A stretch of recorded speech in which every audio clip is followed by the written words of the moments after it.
Subscribe कीजिए सत्यप्रकाश रेसू YouTube channel को और बेल आइकॉन को दबाइए हमारे लेटेस्ट वीडियोज़ सबसे पहले देखने के लिए।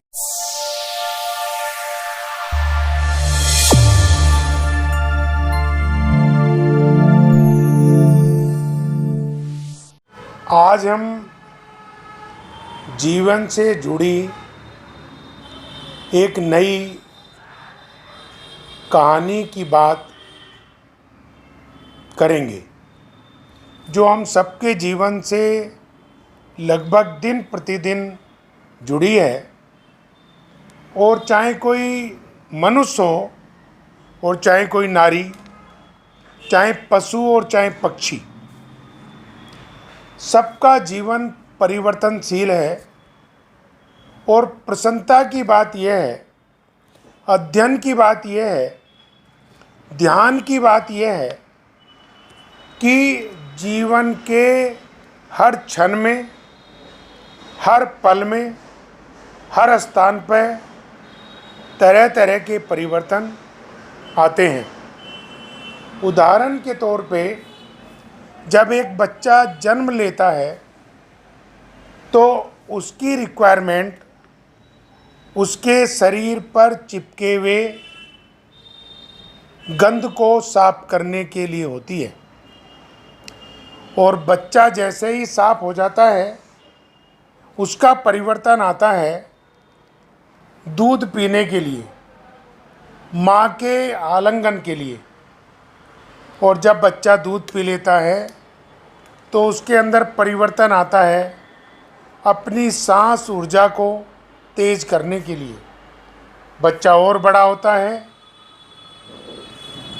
बैठना शुरू करता है, हंसना शुरू करता है, चलना शुरू करता है और अपने आप लैट्रीन बाथरूम करने के साथ साथ घूमने जाने की इच्छा व्यक्त करता है। ये जीवन के ऐसे परिवर्तन हैं जो हम सबके जीवन से जुड़े हैं।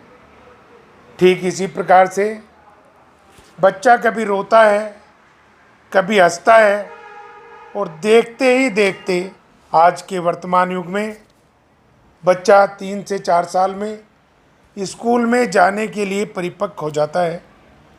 कभी गाड़ी में बैठ के, कभी पैदल चल के और कभी मोटरसाइकिल पे बैठ के।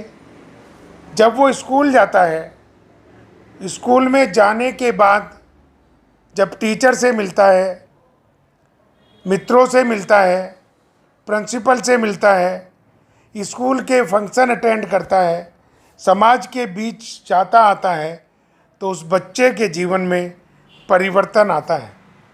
उसकी माँ जो एक शिक्षिका है, उसके पिता जो एक शिक्षक है, और ये माना जाता है कि माता पिता से बड़ा कोई शिक्षक नहीं है। पर माता पिता हमेशा ये मानते हैं कि सारी योग्यता हमारे में नहीं है।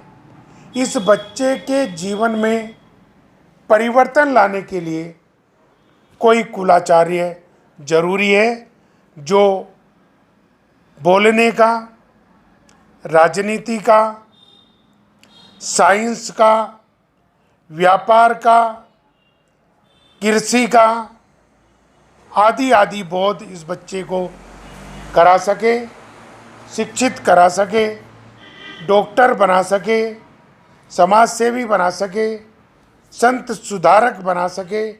जब बच्चे के मनोमस्तिष्क से गुजरती हैं तो उसके जीवन में जैसे जैसे सांस आती है, जैसे जैसे शिक्षा आती है, परिवर्तन आना शुरू होता है। कभी वो अपनी मर्जी से कपड़े पहनता है, कभी वो मित्रों के सहयोग से कपड़े पहनता है, कभी वह माता पिता की इच्छा से कपड़े पहनता है, कभी वो सुभाष चंद्र बोस बन के खड़ा होता है, कभी महात्मा गांधी बन के खड़ा होता है, कभी लाल बहादुर शास्त्री बन के खड़ा होता है, कभी मोदी बन के खड़ा होता है, कभी योगी बन के खड़ा होता है, कभी भारत माँ बन के खड़ा होता है, कभी किसी पक्षी के रूप में खड़ा होता है और कभी किसी वैज्ञानिक के रूप में खड़ा होता है। और जब जब वो ये रूप परिवर्तित करता है तो उसका जीवन बदलाव लेना शुरू होता है, और उस बदलाव के कारण ही कोई राजनेता बनता है, कोई वैज्ञानिक बनता है, कोई उद्योगपति बनता है, कोई समाज सेवी बनता है, कोई डॉक्टर बनता है, और कोई व्यक्ति कृषि का काम संभालता है। जिसकी रुचि जिस काम में बन जाती है, उसी क्षेत्र में जाने के बाद जो उसके जीवन में मित्रों से मिलकर और मित्रों के साथ अलग अलग परिवर्तन आते हैं। शादी होती है, परिवर्तन आता है। बच्चे होते हैं, परिवर्तन आता है। टीम वर्क में काम करता है, परिवर्तन आता है। जब किसी जिम्मेदारी के पद पे अपने काम का निर्वाह करता है तो परिवर्तन आता है। राम के जीवन में परिवर्तन आया। राम राज्य अभिषेक की ओर जा रहे थे, लेकिन पिता की आज्ञा के कारण वनवास में जाना पड़ा, और वनवास में जाने के बाद भी उनके जीवन में जो आदर्शवाद का, जो त्याग का, जो तपस्या का गुण आया, बदलाव आया, परिवर्तन आया, वह हम और आपके जीवन में भी आता है और जिसे हम स्वीकार करते हैं। भगवान राम के चरित्र में जो परिवर्तन आया, भगवान राम ने जो राजगद्दी त्याग के वन का जीवन स्वीकार करके परिवर्तन महसूस करा, उस परिवर्तन के कारण भगवान राम आदर्श पुरुष भगवान राम कहलाए। उन्होंने अपने जीवन में हनुमान जी की सेवाएं, सुग्रीव की सेवाएं, विभीषण की सेवाएं, अंगद की सेवाएं ली, और वाल्मीकि जैसे, तुलसीदास जैसे लोगों को अपने जीवन में जोड़ के एक बदलाव इस समाज को, आने वाली पीढ़ी को, इस देश के महान लोगों को, विश्व के शोधकर्ताओं को दिया। जीवन में कैसे कैसे परिवर्तन आते हैं। कोई आदमी राजा होता है, रंक बन जाता है। कोई आदमी रंक होता है, राजा बन जाता है। कोई व्यक्ति संत होता है, राजनेता बन जाता है।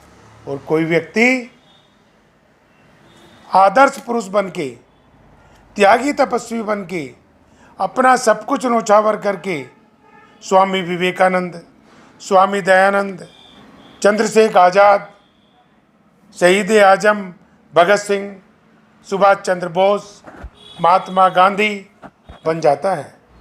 जीवन को हर कोई बदलना चाहता है, तो जीवन में कैसे कैसे परिवर्तन, ये हम सब लोग जैसे जैसे सोचते हैं, जैसे जैसे मिलते हैं, जैसे जैसे करते हैं, ऐसे ऐसे परिवर्तन आते हैं। उनको हमको स्वीकार करना होता है, खुशी खुशी स्वीकार करना होता है, सबको आलिंगन करना होता है, सबको सम्मान देना होता है, और सबके लिए कभी अंगद बन के, कभी राम बन के, कभी श्याम बन के सदैव खड़े रहना होता है। यही हमारा भाव है कि हम हर स्थिति में मुस्कुरा के रहेंगे, हर स्थिति में खुश रहेंगे, हर हाल राजी राजी की परंपरा को अपनाते हुए जीवन में कैसे कैसे परिवर्तन वाली बात को भी सहर्ष स्वीकार करेंगे। जय हिंद, जय भारत। रेशु एडवर्टाइजर है आपके साथ, चाहे कोई भी करे व्यापार, बस रेशु से ही करे प्रचार। Reshu advertiser, Reshu advertiser, Reshu advertiser. मेरे भाइयों व बहनों, आप सभी को नमस्कार, शुभकामनाएं। इंफॉर्मेटिव और मोटिवेशनल विचारों के लिए हमारे चैनल को सब्सक्राइब करें, वीडियो को लाइक करें। किसी भी प्रकार के सवाल जवाबों के लिए कमेंट करें और हमारे सभी सोशल मीडिया हैंडल्स को फॉलो करें, जिससे आपका सहयोग हमें जन जन की सेवा करने को प्रेरित करता रहे। सत्यप्रकाश रेशु अग्रवाल, आप हम सब, जय हिंद।